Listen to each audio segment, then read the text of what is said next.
साल 1964 में जब भारत के पहले प्रधानमंत्री जवाहरलाल नेहरू की मृत्यु होती है, तो तब इंदिरा गांधी उनकी उत्तराधिकारी थी।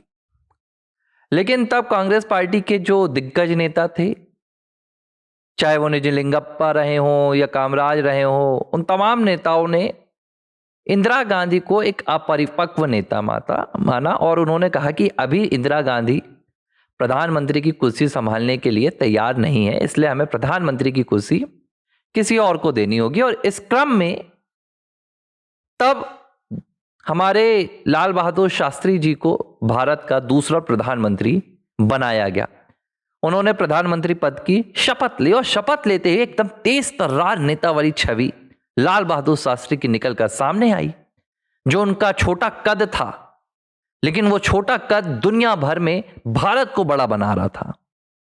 लोकप्रियता बढ़ने लगी किसानों के बीच में, जवानों के बीच में। बहुत कम समय में ही लाल बहादुर शास्त्री प्रधानमंत्री बनने के बाद भारत में छाने लगे। क्योंकि देखिए, एक बड़ा उस वक्त सोचनीय विषय था, क्योंकि जवाहरलाल नेहरू की एक लेगेसी थी और उस वक्त जो भारत में हालात थे, सभी गांधी परिवार जवाहरलाल नेहरू को अपना आदर्श मानते थे, लगभग ऐसा माहौल था। तो एक चुनौती थी लाल बहादुर शास्त्री के लिए कि भाई जवाहरलाल नेहरू के बाद जब वो प्रधानमंत्री पद को संभाल रहे हैं, तो उस लोकप्रियता को, उस विरासत को कितना बखूबी निभा पाते। लेकिन बहुत कम समय में लाल बहादुर शास्त्री छाने लगे। अब जब उनको छाता हुआ इंदिरा गांधी ने देखा, तो उस वक्त के जो कई लेखक थे, राजनीतिक विश्लेषक थे, वो बताते हैं कि इंदिरा गांधी को जलन होने लगी और इंदिरा गांधी से ये देखा नहीं गया कि उनके होते हुए और अभी जवाहरलाल नेहरू को गए हुए ज्यादा दिन नहीं हुए और लोगों ने उनको भुलाना शुरू कर दिया और लाल बहादुर शास्त्री के फैसलों की, उनके तेजतर्रार तरीकों की वाहवाही होने लगी। तो सबसे पहले तो इन्होंने क्या किया कि जो प्रधानमंत्री आवास था जवाहरलाल नेहरू का, उसे घोषित कर दिया कि भाई ये अब म्यूजियम बनेगा, इसमें कोई दूसरा प्रधानमंत्री नहीं रहेगा। क्योंकि बर्दाश्त नहीं हो रहा था उस वक्त इंदिरा गांधी को कि लाल बहादुर शास्त्री, जिनके पास एक अच्छी धोती नहीं थी पहनने के लिए, फटी धोती पहनते थे, पुराना कुर्ता पहनते थे, वो इस प्रधानमंत्री आवास में रहे जहां पर जवाहरलाल नेहरू रहते थे। तो ये साजिश रची गई। इसके बाद इंदिरा गांधी जहां भी जनसभाओं में जाती, तो कांग्रेस पार्टी के जब नेता आपस में बैठते और इस बात की चर्चा होती कि भाई लाल बहादुर शास्त्री तो बहुत अच्छा काम कर रहे हैं, उन्होंने तो जवाहरलाल नेहरू को एकदम भुला दिया है और देश की जनता के मन में बस गए, तो इंदिरा गांधी खींच जाती। और इस बीच इंदिरा गांधी लाल बहादुर शास्त्री को अपमानित करने के लिए कहा जाता है कि एक शब्द बोला करती थी जो उस वक्त चर्चा में था। आप आज भी कई पुरानी किताबें उठाएंगे, पुराने जो 60 के दशक के अगर विश्लेषक होंगे, तो वो बताते थे कि इंदिरा कहती थी कि देखिए, ये गांधी परिवार की, नेहरू गांधी परिवार की महिमा है, उसकी ताकत है कि उनके घर का कुत्ता भी प्रधानमंत्री बन जाता है। ये शब्द थे इंदिरा गांधी के। किसके लिए? जय जवान जय किसान के नारे के उद्घोष के रचयिता लाल बहादुर शास्त्री के लिए। आज इस कहानी के पीछे एक विशेष वजह है। ना ये 60 का दशक है, ना आज मैं इंदिरा गांधी को याद कर रहा हूं, ना उस वक्त की राजनीति पर विश्लेषण कर रहा हूं। बीते दिन एक वीडियो सामने आया। आपको याद होगा जब शीतकालीन सत्र की शुरुआत हुई तो कांग्रेस पार्टी की सांसद हैं रेणुका चौधरी, वो संसद में पहुंची तो उनके कार में एक कुत्ता था और इस कुत्ते को लेकर उन्होंने बवाल मचा दिया। उन्होंने कहा कि कुत्ता यहाँ पर मैं लेकर आई तो लोग आपत्ति जता रहे हैं, सिक्योरिटी और इन तमाम का मसला बता रहे हैं, क्या संसद में पेट लाना अलाउ नहीं है। ये तमाम बातें हुई।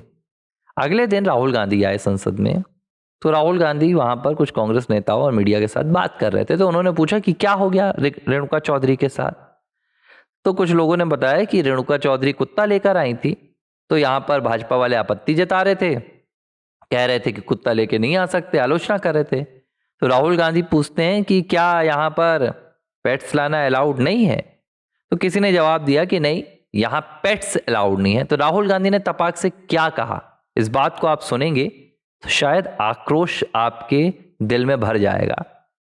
राहुल गांधी कहते हैं अच्छा, लेकिन अंदर तो अलाउड है, यानी कि लोकसभा के भीतर, संसद के भीतर कुत्ते अलाउड हैं। ये इशारा किसके लिए था? देश के सांसदों के लिए, देश के उन सांसदों के लिए जो इस देश का भविष्य तय करते हैं। जाहिर सी बात है, राहुल गांधी कभी ये बात कांग्रेस के सांसदों के लिए तो नहीं बोलेंगे। सोशल मीडिया पे अब देखिए बातें चल रही, कुछ लोग कह रहे हैं कि राहुल ने तो कांग्रेस पार्टी के नेताओं को भी, कांग्रेस पार्टी के सांसदों को भी कुत्ता कह दिया। भूल है इन लोगों की। राहुल ने कांग्रेस पार्टी के सांसदों को कुत्ता नहीं कहा। राहुल ने सिर्फ और सिर्फ भारतीय जनता पार्टी के सांसदों को कुत्ता कहा कि वो अंदर हैं। क्यों? क्योंकि भारतीय जनता पार्टी राष्ट्र भावना का काम करती है, राष्ट्र निर्माण का काम करती है, राष्ट्र को सशक्त बनाने का काम करती है। और इससे भी एक बड़ा काम है जो भारतीय जनता पार्टी के सांसद करते हैं, जिसकी वजह से आज राहुल गांधी उन्हें कुत्ता कहने पर मजबूर हुए। वो है सनातन धर्म का प्रचार, हिंदू धर्म की बात। और जो भी हिंदू धर्म की बात करेगा, जो भी सनातन की बात करेगा, राहुल गांधी उसके लिए इसी तरह के शब्दों का इस्तेमाल करेंगे। और यह रीत आज की नहीं है, मैंने आपसे बताया, राहुल गांधी की दादी इंदिरा गांधी के वक्त से है। क्या करते थे? क्या नारा था लाल बहादुर शास्त्री का? जय जवान जय किसान ना। अब जो देश के किसानों की बात करेगा, जो देश के जवानों की बात करेगा, उसको तो लोकप्रियता के शिखर पर लोग बैठाएंगे। उससे ज्यादा स्नेह इस देश में किसी और को मिलेगा क्या? और क्या मिलना चाहिए? आज की जो भाजपा सरकार है वो भी यही काम कर रही है। प्रधानमंत्री नरेंद्र मोदी होली दिवाली मनाने अपने भाई के यहां नहीं जाते, होली दिवाली मनाने अमित शाह के घर नहीं जाते प्रधानमंत्री। होली दिवाली मनाने वो देश के जवानों के घर जाते हैं, सरहदों पर जाते हैं, क्योंकि वही उनका घर है। किसानों के बीच जाते हैं। तो ये आज देश के तमाम सांसदों को कुत्ता कह रहे हैं। अब राहुल गांधी की मानसिकता, मुझे याद आता है कि जब अंग्रेज भारत आए थे तो वो भी इंडियंस को, भारतीयों को कहते थे ब्लैक इंडियंस कहते थे, ब्लडी इंडियन कहते थे, डॉग्स कहते थे। तमाम बातें हमने सुनी हैं। आज राहुल गांधी ने जो कुत्ता कहा है भारत के सांसदों को, ये वही मानसिकता है।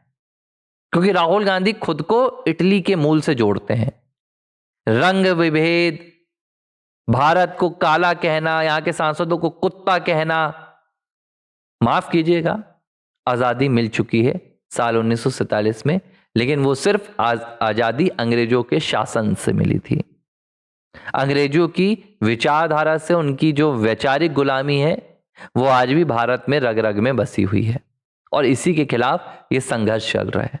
लेकिन ये आजादी तब तक नहीं मिलेगी जब तक पूरी तरह से ऐसे लोग सत्ता विहीन हो जाएं। लेकिन जब तक ये सत्ता में रहेंगे, ये इसी तरह भारत को अपमानित करेंगे, भारत की संसद को अपमानित करेंगे, भारत के सांसदों को अपमानित करेंगे।